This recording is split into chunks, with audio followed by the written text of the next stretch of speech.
Samantala, dalawang magkapatid mula sa lungsod ng Kawayan, Isabela ang nakapagtala ng inspirasyon matapos sabay na pumasa sa kanilang board exams ngayong 2025.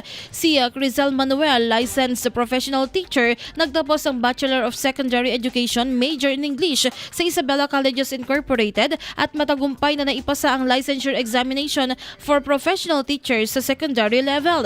Samantala, ang kapatid niyang si Geisha Manuel, registered nurse, nagtapos ang Bachelor of Science in Nursing sa Our Lady of the Pillar College, Kawayan at pumasa sa Philippine Nurse Licensure Examination noong November 2025. Bilang bahagi ng kanilang tagumpay, ibinahagi ng magkakapatid ang mensahe tungkol sa pagpapahalaga sa sakripisyo ng kanilang ina at paggamit ng mga aral nito sa pag-abot ng sariling pangarap. Itinuturing silang halimbawa ng sipag at determinasyon at nagsisilbing inspirasyon sa mga kabataan at magkakapatid na nangangarap magkapagtapos at maabot ang kanilang mga pangarap.